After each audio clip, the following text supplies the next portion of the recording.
Hello everybody, this is BSG Truck Fan 88 and this is my new mode of transportation. This is a 2003 Ford Escape SLT, so it's not the bottom of the line, but it's not the middle. Or sorry, it's not the end of the line, it's not the high end, it's the middle one. It has the 3.0 six-cylinder engine with 200 and change horsepower.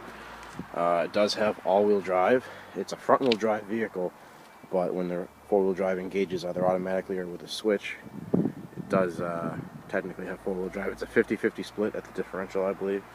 A lot different than my Jeep. Go in here, I will be completely honest with you, I'm blown away by the amount of space that it has. It's very comfortable, it's roomy, except in my case, the steering wheel doesn't come out. If it came out like an inch, where my regular seating position would be perfect. Right now, it feels like the steering wheel's a little too far away, but I'll get used to it. We go in here, we sit down, shut the door because it's cold. You know, not bad. I do like the seat colors, how it's like, you know, tan on darker tan. And of course I have, you know, a rear seat, full size. And then a trunk, which is nice, which I'll show you later. I've already put my radio in. This dash kit sucks. I mean, I can pull the radio out if I want to, and I literally follow the instructions to a T, so I don't know what the hell, whatever, it's being replaced soon. This is actually doubled in almost. There's a little lip here that you have to sand down or cut in order to fit a doubled in radio in here, but I'll have the Geek Squad do that. I'll spend some money and have it installed when I get a new radio. I have air conditioning, yay! Pretty intuitive layout, you know, ta-da, ta-da, it's basic explanatory. Now, there's a lot of confusion on the web, and in general, on how the four-wheel drive works in an Escape. There's a lot of arguments, people think they know what they're talking about. Here's the definitive answer. If you have, believe it or not, they sold Escapes that were two-wheel drive only. The Ford Escape, at least the 2001 through 2003 models, I'm not going to speak to ones that are old and newer. It's a front-wheel drive vehicle. Okay, if you think of it like a car. In fact, this actually handles like a car when you drive it. It's an automatic. It's in two-wheel drive, front. Rear wheels just go. Now, if the ABS system, which mine doesn't have, which is weird, detects that your front wheels are spinning or they're going faster than the rear wheels, the four-wheel drive automatically kicks on and the rear wheels receive power. It's a 50-50 split. I don't know if they offered any different packages where it's like, you know, 70-30, but mine is 50-50. If you turn it on, your four-wheel drive is constantly on. Now, there is no low gear. This is not like a hardcore Jeep or Chevy Blazer or something where you have high and low gear. It's literally just four-wheel drive, 50-50 split. You still don't want to drive on pavement or hard surfaces. If it's really snowy out or wet or you're in sand, that's one thing. But like any four-wheel drive, you have to obey the rules and only go on, you know, loose grounding, whether it's snow, heavy rain, etc. In fact, I probably wouldn't even put it in heavy rain. I would just leave it on automatic for that. Okay. You know, no cruise control in this. That's the only two things that this thing doesn't have that I wish it did. It doesn't have cruise control and it doesn't have ABS brakes, which leads my question. The only thing I really don't know is if I don't have an ABS system, how does the automatic four-wheel drive detect that I need the four-wheel drive turned on? Anyway, you got your standard buttons, windows, automatic down, which is nice, electric mirrors. You have a tilt steering wheel, which I'm not going to mess with right now. You have a lot of space. You know, you have the two cup holders, you have an e-brake, parking brake. You have the cubby here, a cubby here, which goes really far back. Put a CD radio or something in there. This is full right now, not junk, but you have a very deep center console armrest. Awesome T, by the way. Now, this is a 2003 with 155,000 miles and change. That's high in my book, especially in a Ford. But good news is the person who owned this vehicle before me was one person that was a woman. She had everything done to this vehicle at a Ford dealership. Okay, I'm not going to take this out because it took me forever to put this back in here, but there's like 7 to 11 different work orders.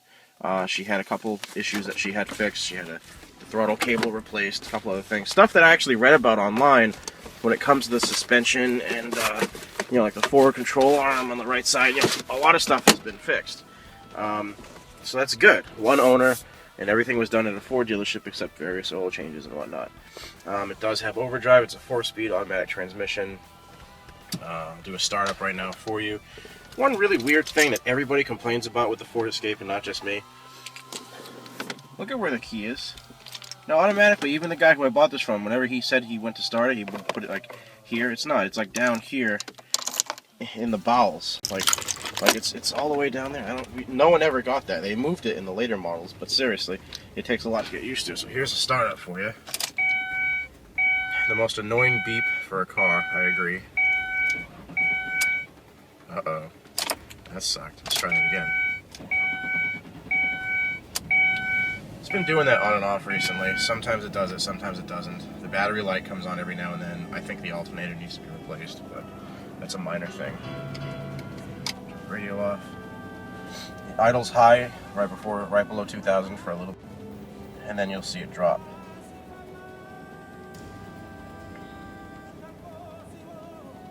Now I just cleaned out the intake and the throttle body right now. It's kind of dirty. It wasn't as bad as I thought, but I did clean it out, so it should idle a little bit better here. On a cold day, you want it to idle around 1,000, which is where it is. The engine is cold, and I haven't been going anywhere. So yeah, we'll turn it off. So that's that. Bring it out. You have your rear compartment. Seat's a little dirty. You can clean that. Old floor mat. The interior, with the exception of being a little dirty, you know, like vacuum-wise, is actually pretty good. I don't have any of the headrests for the rear seat, but I really don't care about that. Power windows across the board. Rear and middle dome light, which is nice. I hate the wheels. They're steel wheels with wheel covers, which I can't stand wheel covers. I really don't. I don't know how the hell that even goes on. I'll be fucking with that later. We have the trunk. Opens up. Ta-da! Now I actually have room for my subwoofer when it gets installed, and some other junk, towing cables and whatnot. Rear wiper, which is nice. I actually had to replace that. Then you have glass. Nice. And we go to engine.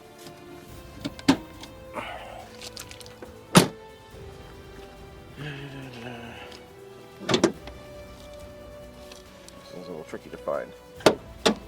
Ta-da! Now, I don't know what they're doing, but when this came to the place I bought it from, I looked under the hood, and it had the engine cover. You know, those little pieces of plastic that go over the engine that say Ford, make everything look nice and neat so you don't see this shit.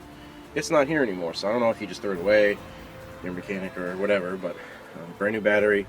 I put a brand new air filter in. It needed to be replaced. Oil has been changed. Transmission fluid has been changed. Brake fluid has been changed. Yeah, overall not bad for a 10-year-old vehicle. I just wish that piece of plastic was there because it did make it look a lot neater.